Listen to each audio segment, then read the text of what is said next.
This has never happened. And the whole process of democratic struggles and the parliamentary democracy we have adopted lies on one basic political equation, that the legislature will prevail upon the executive. Good or bad, the day the executive trots over the legislature, democracy is dead. And if only for goodness sake it's a good deal, it's an honorable deal, if things were to be accepted, then why not accept a benevolent dictatorship? On the basis of good things, we have got a good dictator, he will do good things. Why is it that we have a ballot box while countries who are independent along with us, around you see where is the ballot box in it? This is a very big debate. It relates to the power of the people. And what political structure we were going to have. There is a basic attack on the democratic structure that we have built, for which we have fought. And in the name of constitutional technicalities. It is quoted in the Constitution, there is no provision for getting approval in the Parliament for international treaties.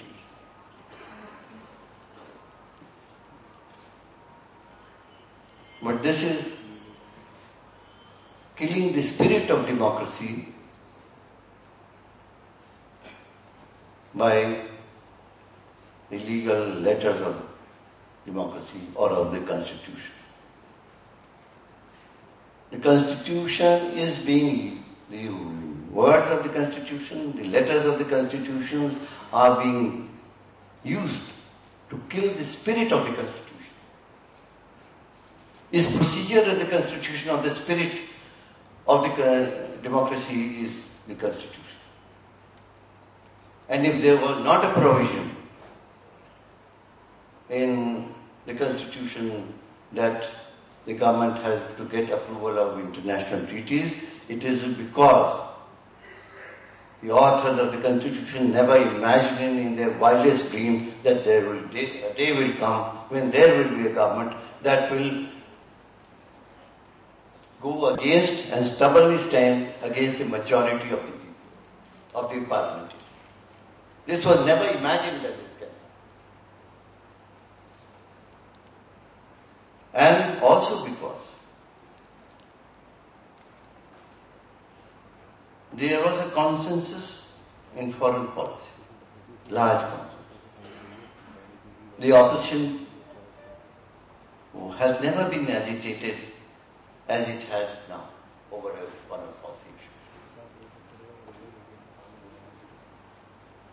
And they say that it has never been discussed because no government or Prime Minister was so senseless as to bring in a policy, a take policy decision which will not be supported by the majority of the Parliament. And about being sucked into the American camp. This will bind us, will never be able to get out the American line. If you read that, it will come in detail here. I don't want to spend that. The day that we violate Hyde Act, they say it's not, we are not bounding on us, but it's certainly bounding on the US President.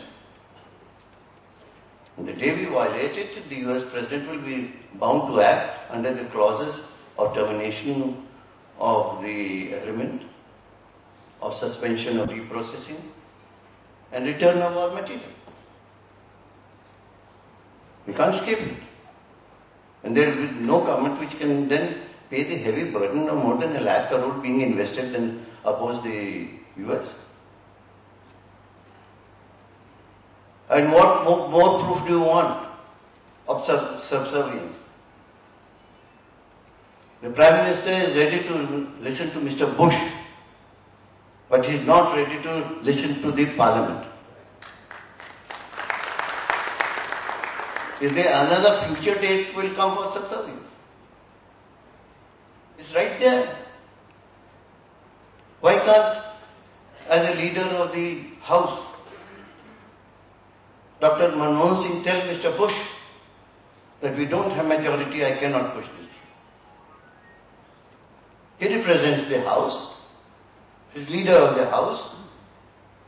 He should express the wishes of the House to Mr. Bush rather than Mr. Bush wishes to the Parliament. The way it is being thrust in the throat of the Parliament, this deal, is a great danger to democracy. And to save democracy, we have to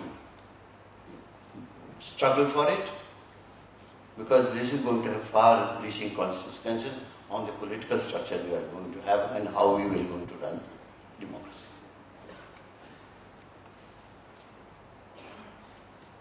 The last point which I will make, because I have to go, is that in this conference I plead with the honorable leaders that some action plan be evolved, may not be right in the conference thereafter, for going to the masses. Because still the message is yet to reach. And there should be conferences. It's very good that this conference is being held here. And we'll have to make it broad-based, and I see left leaders have made an attempt to that. And this is not a question of party, it's a question of the country. So, a very broad-based movement all over the country of mass action, of going to the streets even, and all democratic forms of resistance. I say not only opposition, because it requires resistance, I think should be adopted, and something positive. And may I assure you that whatever we can do, we will extend our fullest cooperation and cooperate with whatever decision is made here. Thank you.